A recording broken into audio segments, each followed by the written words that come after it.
Hey everybody, welcome to Off the Shelf Board Game Reviews. This is a YouTube channel dedicated to the tabletop gaming hobby, and this video is part of a video series looking at the game of Rogue Angels. Now, Rogue Angels is a legacy-style cooperative 1 to 4 player game, space opera. Basically, if you take thematically Mass Effect, marry that on with Gloomhaven, and also crossbred that with role-player adventures, you'd have a rough idea of the gameplay we're playing here. This is a legacy-style game where players are going to control heroes going through this grand space opera, playing through 40-ish missions out of a potential of about 70-ish missions with branching storylines, different effects, and your decisions from various different missions are going to carry forward. Matter of fact, they're going to carry forward to the point that some of your heroes might actually die based on your decisions. So luckily the game does come with multiple heroes, 20 so far that I know of, plus this grand campaign that you play through multiple times thanks to the branching story paths. But what this video is this is a video where I'm going to be playing through mission number 2, and it's part of a series of videos where I'm playing through the missions. If you want to see some sample gameplay, learn how to play the game, or just get my fun review of the game and what we're looking at right here, check out the videos in the series. This video is truly just to do some gameplay so you see this is a game that you and your tabletop group is going to enjoy. Now before we go any further, just a quick caveat. Understand this prototype, or this is a prototype you're seeing right here only. This is definitely not the final components. I talk about this in a review and I also talk about it in a prior video, so I'm just going to go over this very quickly.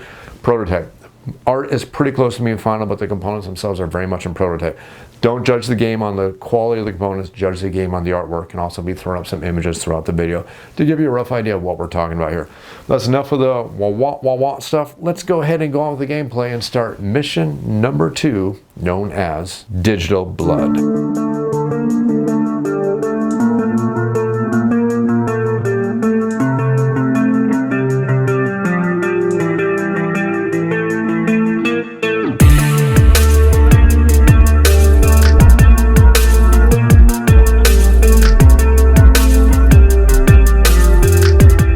Location, Vexation, Refueling Station orbiting Gehenna. C2 Mission Brief. Ambracius in person. I won't bore you with history lessons about the Assembly's continued attempts at flushing the Hellfires out of the system.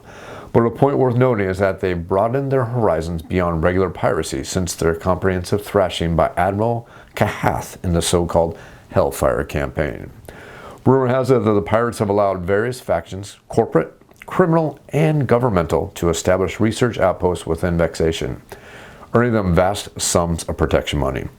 The goal of at least 2 of these facilities is to develop new antimatter technology with the potential to reshape entire planets, maybe even stars themselves, but since it happens outside the Assembly's jurisdiction, everyone can happily turn a blind eye.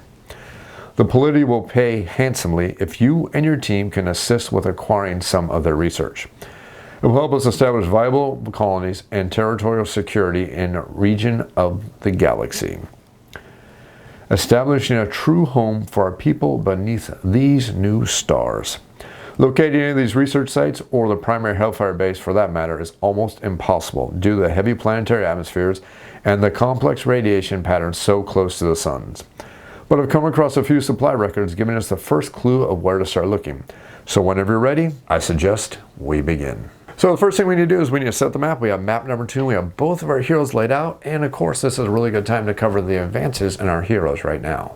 So if you remember, in mission number 1 we used the other side of our heroes. Now in mission 2 we get to see the second set of our heroes, which have a couple different changes. The most important one is the scars on every one of our heroes. If every one of these scars gets filled up, our hero has been defeated. Not only that, we now have special abilities that are going to be tied to every one of our cards, and we're going to have one-time use powers, and these one-time use powers, we can discard these tokens, and that will allow us to use the more powerful version of some of the cards that they have that specific color on that card. For example, if I were to play the Kinbu Coal Stanch, a card I really do enjoy because it does work out really fantastically, and if I were to discard this red token, I can now add the red power onto this card when I play. Don't have to, but at any time I can basically boost this card 1 time per mission. And as I continue to level up this special power right here, if I do that, again, my decisions are going to affect how every one of my individual 4 paths are going to level up. Based on my decisions, if I'm a little more violent, we might go this way. If I'm a little bit more cooperative, maybe we might go towards this way. Call it an alignment chart if you wish, but it basically is going to affect how you're going to be leveling up. And again, it's part of the legacy of the game because we're going to be modifying these character sheets as we go through this entire campaign. But back onto the map here. We have a little bit of upkeep because we got to set up this map right here. So the first thing we need to do after we place the ship is we need to lay out 3 block paths. Now again, I'm not going to say this too many times because I don't want to harp on it. These are prototype components, so some things are going to look pretty basic, such as simple X's. These X's happen to be symbolizing the fact that certain paths are blocked off. So for example, that lets us know this path right here happens to be blocked off. It lets us know this pathway right here happens to be blocked off, and it also lets us know this pathway right here happens to be blocked off. Of course, as the mission updates, that could change. Spoiler alert, but yeah, things are going to change here. It's part of the interesting thing about the game. It's part of the surprises and the fun hijinks that'll occur. Again, this is very, very space opera. If you played Mass Effect, everything you see in Mass Effect, you're probably going to experience something very similar here in this game, which is really darn cool. Next up, we got 3 doors. So door number 1 is going to go right here. Door number 2 is going to go right there. And finally, door number 3 will go all the way over here. We have a couple terminals that we need to hack to gain access to something. We'll find out exactly what is going to happen when we hack these terminals, or most likely not. I didn't bring the hacking team. I brought the bruiser team because it's how I want to play through the game. I kind of, last time when I was learning how to play the game, I kind of played the stealthy version of the game. I'm going through and we're just opening fire on everything that moves, because you can do that in this game, and it's going to affect how our characters are going to evolve, which is kind of the cool thing. I'm seeing different story paths already just by playing the game a little bit more violently. So next thing we need to do is we need to add in some Petroleum Droids. Now the amount of Petroleum Droids that are going to be this are going to be based on our team size. And we see that because of the letters TS right here where it says next to the Patrol Droids, it says TS Patrol Droids and R1 through Y2. And we're going to do this in numeric order just like it says it. So our team size is 2 heroes. So that means we're going to count out red 1 and red 2. There's not going to be a yellow 1 or yellow 2, because we would only have that if we were playing actually up to a 4 hero game. So let's go ahead and add out our Petroleum Droids here really quick. And make sure I got the right ones here. These are the walking ones. Let's go over their stats really quick on these guys. They have a hit points of 5. They have no armor at all. They have a range of 3, a move of 2, and they are going to do 2 damage. Now there's going to be a slight modification to this. We'll see this, and I'll cover this in just a second here. But that's just the basic stats of these droids right here, right now, as we start this mission. So I'll go ahead and put both of our droids out like that. And then let's go ahead, since we've set everything up, we just need to add in the AI, which is going to be systematic patrolling. So systematic patrolling is going to start, and the guide does tell us that it's going to start on R, which means the red side is going to start up for us. That's basically it for the setup on the campaign. The only thing left to do is to add our team onto the board.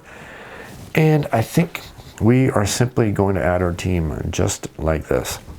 Simple reason, we're going to smash stuff. Let's go and have some fun smashing. Let's get as close to the enemy as quickly as possible while being just a little bit stealthy. Ambracius Calm.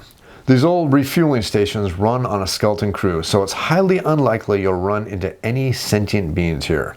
But be aware of their automated security systems. They have droids patrolling the hallways. Make sure you disable their entire security system in one go. That'll shut off their droids and let my crew hack the terminals. So we see on this mission, for success, we have 13 rounds to complete this mission, and we know that because we are playing a 2 hero game. I'm going to go and signify that the Neomorph again is going to be the captain for this mission. And it says right here, success, disable both consoles within 2 consecutive turns. So we look at our here, where you have 2 consoles we need to disable. We know that both of my guys are absolutely fantastic at, no, they're not good at hacking at all. They're good at probably clawing things apart, but not really good at hacking.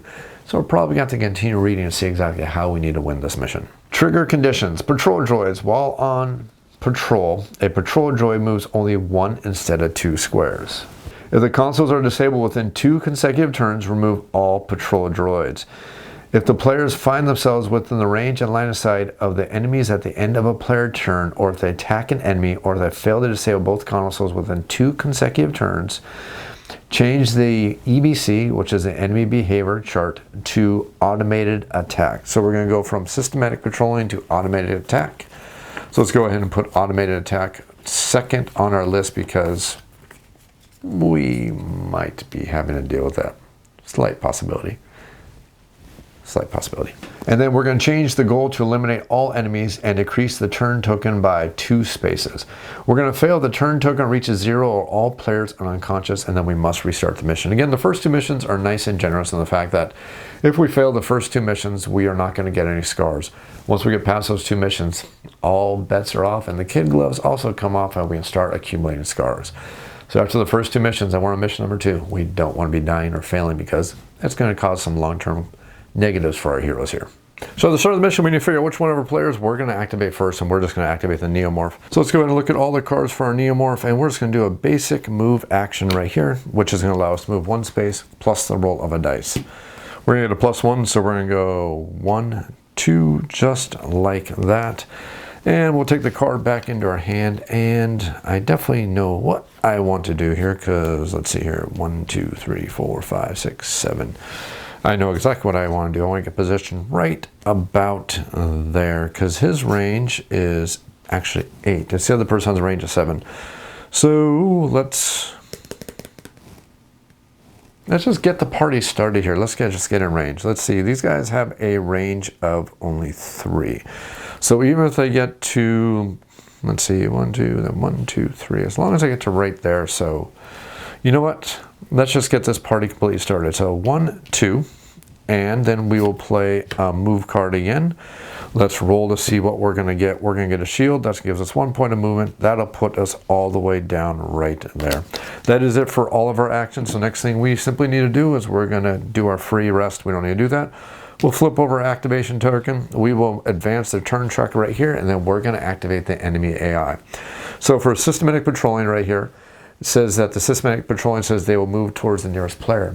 But we have a little bit of a problem, because remember, we got to check that mission update, and the mission update does say, if all players find themselves within range and line of sight of the enemies at the end of a player turn, or if they attack an enemy, or if they fail to disable both consoles within 2 consecutive turns, we now get to change the AI for the enemies, and we now get to go to automated attack.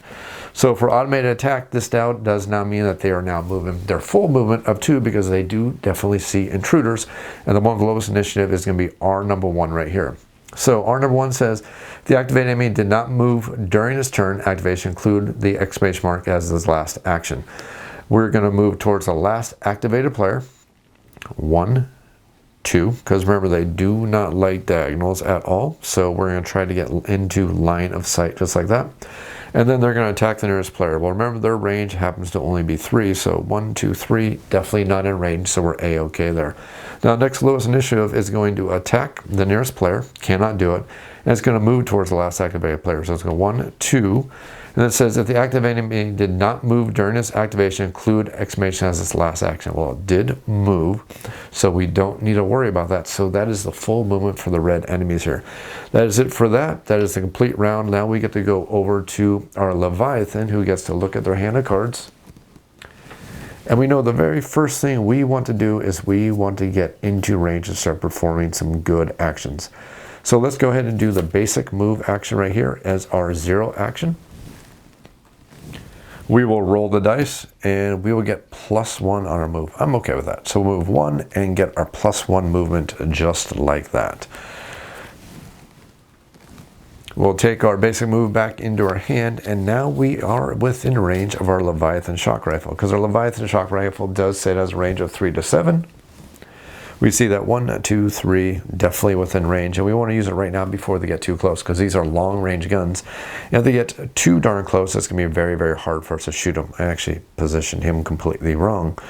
That was not good play on my part. So, oh well, life goes on, but we'll be able to take care of this pretty darn easily, because we're about to take out one of these droids. So let's go back and play our card, and we are going to play the Leviathan shock rifle, which goes down on number 3. So remember, it does a basic damage of 3 damage, plus the roll of a die to see if we can do any extra damage. If I get a +2, I'm immediately going to vaporize one of these droids. I'll get a +1. That will do 4 points damage. I could push it, but you know what? I'm just not feeling like it. Not quite yet. So there's no armor. We will do a total of 4 points of damage, leaving it down with 1 hit point left over, meaning it's just about to be dead. So that is it for our Leviathan player. We will get our free rest action. We will flip over activation token, signifying that we have activated. And then let's go ahead and advance the turn tracker right here, and then the bad guys get to go again. So R1 gets to activate first. And again, it says if the activated enemy did not move during its activation, include exclamation as its last action. So it's going to move towards the last activated player, which is going to be our Leviathan. 1, 2 towards the Leviathan, and his range happens to be 3. So 1, 2, 3. Guess who happens to be in range right now is going to be shot for 2 points of damage with its electroshock lasers, or whatever it happens to be. We will take 2 points of damage to our shields. Not a big deal at all. Now we get to go to R2, which is going to move towards, or it's going to attack the nearest player, not in range, so it's going to move towards the last activated player. So it's going to go 1, 2, closer to that activated player, and that's going to be the complete activation for enemies. Now their activation for enemies is done, and both of our heroes have activated. Let's go ahead and refresh their batteries, signifying they can both go again, and let's figure out what we want to do with both of our heroes. I think what we're going to do is we're going to activate our Leviathan, and the reason why we want to activate our Leviathan is we want to get a little bit of healing done on him, and plus we may get some lucky shields, which is really what I'm looking for, especially when I start using my Armored Claws ability. So the first thing we are going to do is we're going to do a basic move action, or I could do Run and Tear. Run and Tear would actually be the perfect thing to do right here. So let's go ahead and use Run and Tear right now, which says move 3 spaces and then deal 1 damage to an adjacent enemy. I'm going to roll the die, and I'm really hoping for a shield symbol. So I basically have a 50-50 shot. No, 2/3 of a shot, or 1/3. 2/3 the dice may cheat me. How's that sound? And I will get a +1 or a movement. I don't want to push it. Would have loved to have gotten an actual shield there, but unfortunately I'm not going to get it. So let's go ahead and move 1, 2, just like that. So we are causing a little bit of a blockade there. And then if we look back at our card, we are going to see that we're going to do 1 point of unblockable damage to an enemy. This enemy right here only has 1 hit point left. He will be defeated. Let's go ahead and remove him from the board right here, right now, and R2 will go right back here. That is both of the actions for our Leviathan, so let's do our rest action. Slide our cards down, go ahead and use our battery. And then the next thing we are going to do is advance the turn tracker just like that. Let's go and move the die since it's in our way right here. And then the bad guy gets to go. So we're going to go back to our automated sequence right here. It says the last active player is the one it's going to move towards. It's already next to that. So it's now going to attack the nearest player. So our nearest player is going to be our Leviathan, who's going to take 2 more points of damage. Remember, he's kind of a combat monster. I'm not really too worried about it. He can pretty much take the hits pretty darn well. He actually does very, very well. So that is it. Now we go back to our hero's activation, and the only one left to go is our Neomorph, who unfortunately is too darn close to use his laser rifle, but he's not too close to go ahead and use his Psi Blaster. So let's use our Psi Blaster. Let's see here. Do I want to do something different? I think we're actually okay with that. Let's go ahead and use our Psi Blaster, which is going to be put down right there, just like that. I could burn this token right here, which is going to allow me to do 3 points of damage, but I think it's way, way too early in the game to be worrying about doing stuff like that.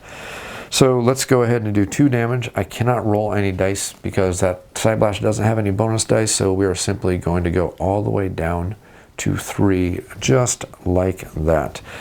So now I'm going to kind of abuse the AI of the game, because I know that the enemy is going to move towards the last activated player, and then it's going to damage the nearest player. And if there's a tie, it's going to default to the last activated player. So it'll move 2 spaces right here, just like that, meaning it's going to end its turn. It's going to try to attack this hero right here. So knowing that bit of information, what I may want to do is reposition myself and get in a better position, which I think is a good idea. Or what I could do is rest and get my gun back. What I'm saying is I think I'm just going to abuse the AI. I'm going to take my second action as a rest action, end my turn. I'm going to get my free rest, which is going to give my card back into my hand.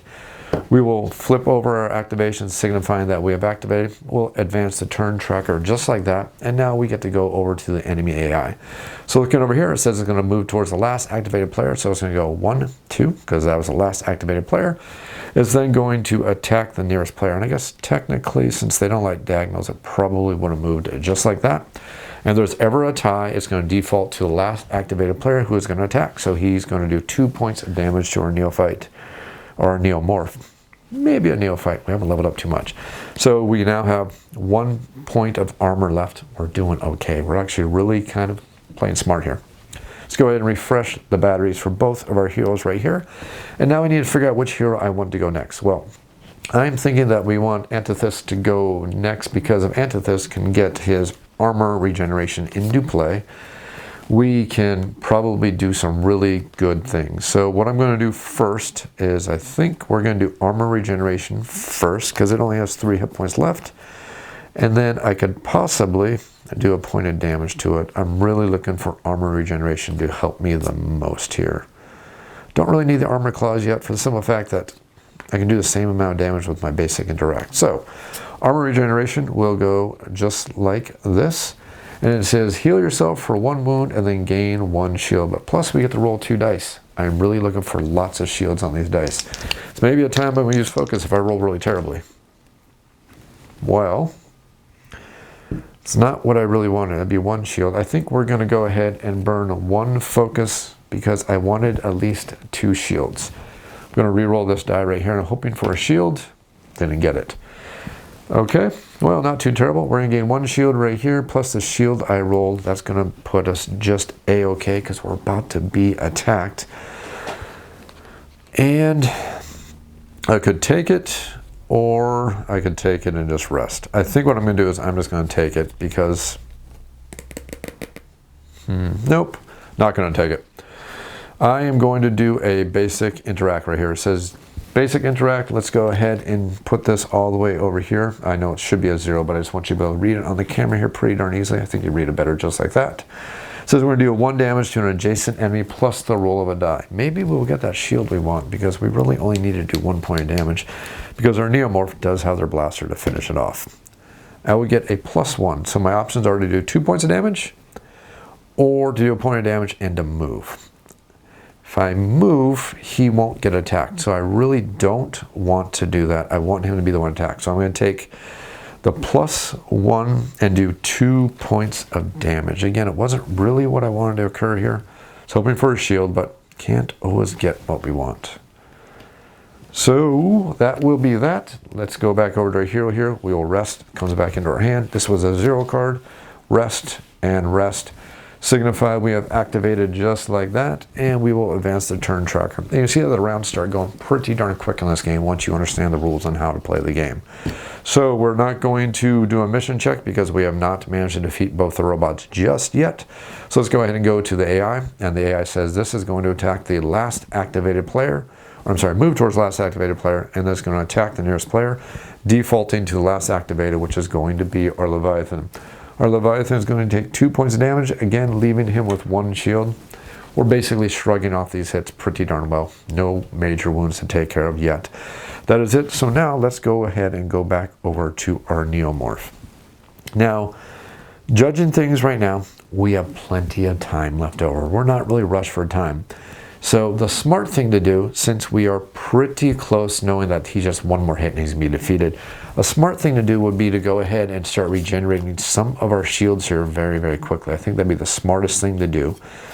So what I am thinking I'm going to do is I'm going to do a basic move, and then I'm going to do probably a basic move again and just hope for a shield.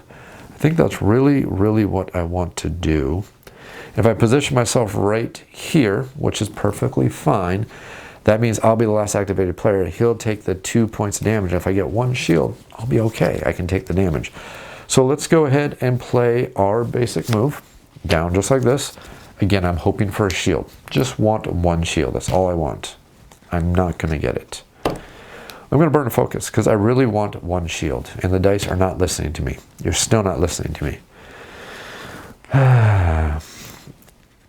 Dice are making me annoyed because they're not playing in my favor. There's our 1 point of movement. I have 1 action left over.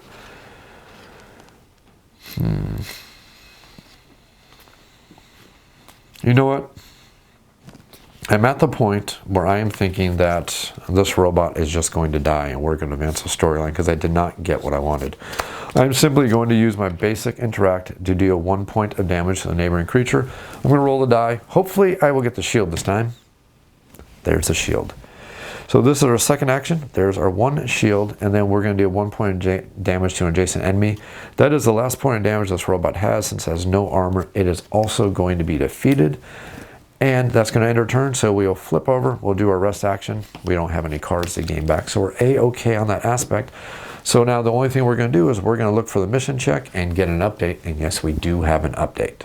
Mission parameters. If success through trigger 3, continue to C2 mission update 1B. And our success was through number 3, which means we're going to go to mission update 1B. So let's go to mission update 1B right here. And we are going to see that we need to update the board just a little bit. So the first thing we're going to do is remove one block path. So this block path is going to disappear.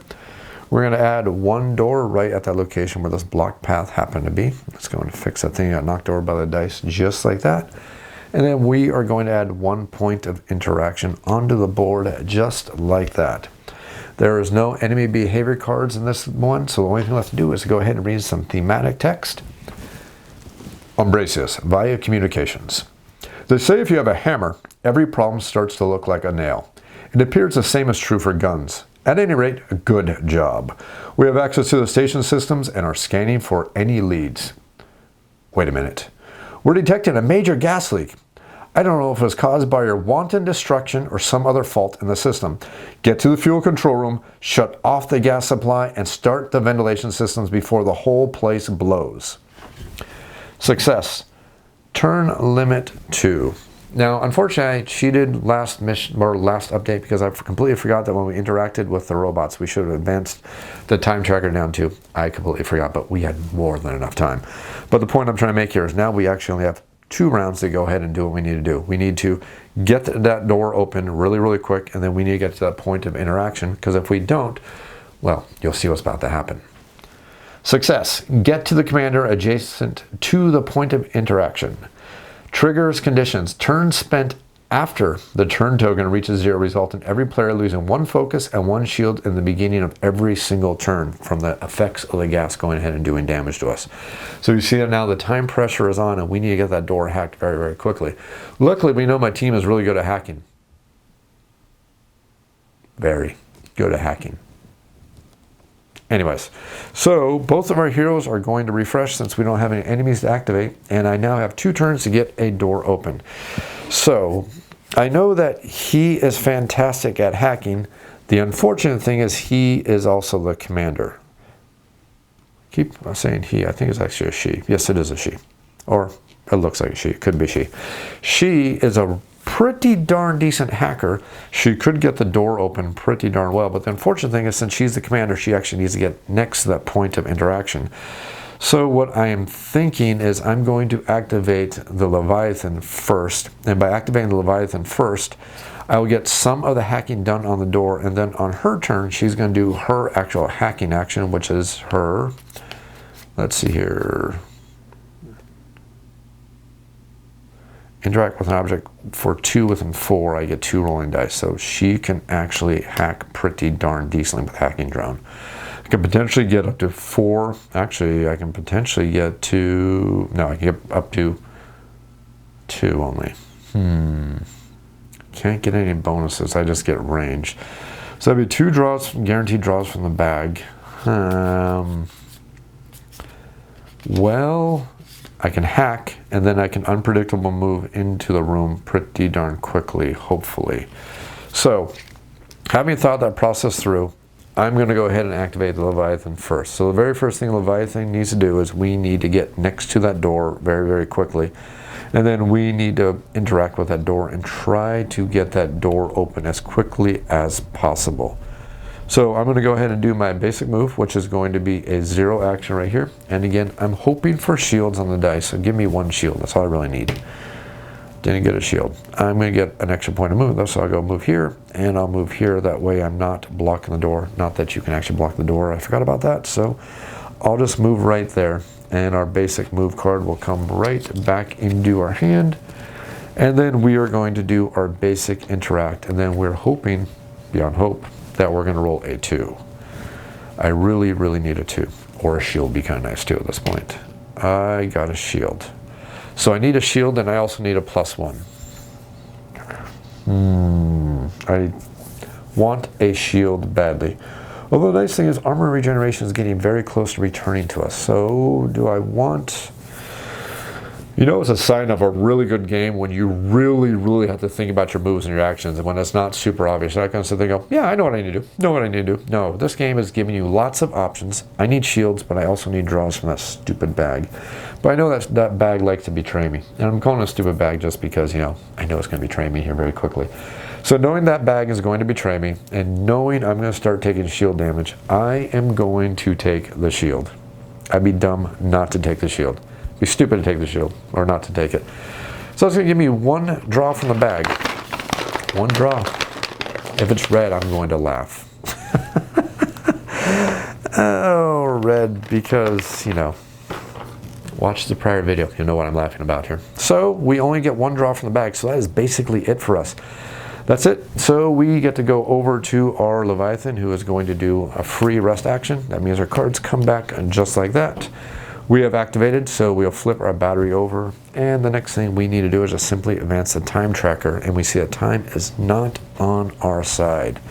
It is time to do some major hacking with our hacking drone, which is going to go on number 3. And hopefully our hacking drone can hack it. Oh boy. Oh boy, oh boy, oh boy, oh boy. We get 2 drops from the bag. The good news is I get to roll 2 dice. I'm looking for shields, or even a point of movement would work really good. Either would be good at this point. At least 1 point of movement and 1 shield. That's ideal. 1 shield, 1 point of movement. 1 shield and... focus. Is it worth it? It's worth it. So let's spend 1 focus. I need 1 point of movement. Gimme 1 point of movement. Gimme. You're gonna give me a shield. Okay. Not worth it. So let's take the shield and let's go ahead and do the hack that we need to do. So, first draw is a blue. Figures. Second draw is going to be a red. Okay, that is both of our draws, so now I just need to get a white or another red. I've done 1 action. Not what I wanted. Did not get what I wanted at all. Game, you are so mean. Okay, so what I'm going to do is I'm going to try for the almighty Hail Mary play. We're going to do a basic interact, and we are going to hope beyond hope that we get the point of movement. I just need 1 point of movement is all I need, and I'm willing to burn the focus, because if I get the movement, I'm going to be doing perfectly fine here. That's all I need is just a point of movement, and I got a +1. Okay, so let's go ahead and burn the focus here, and now we need another point of movement, or we just need an actual point of movement. And luckily, we got 2 of them. So we got 2 points of movement, so I will spend 1 of them to move here just like that. And then since we did a basic interact, we get to do 1 draw from the bag. 1 draw from the bag. Just 1 draw from the bag. Gambling pays off. So we got 3 matching. These will go next to the bag because drawn does not go back into the bag. The door will be finally hacked, and we have 1 point of movement left over, and I will spend that to get next to the point of interaction. Just barely, by the skin of our teeth, we managed to get to our location, and we get to advance the storyline. Now I'm pausing here because I'm trying to remember in the rule book, and I don't want to take the time to pull out the rule book, so if anybody realizes I made a mistake, leave a comment down below. But I can't remember if you can split the dice, the bonuses you get from the dice. I think you can. I think I can spend the point of movement, then use the card and use the other point of movement. I'm not positive. If I can't, somebody just correct me in the comments down below, and we'll just understand that all my guys would have took pretty much a point of damage, and we would have been a little bit closer.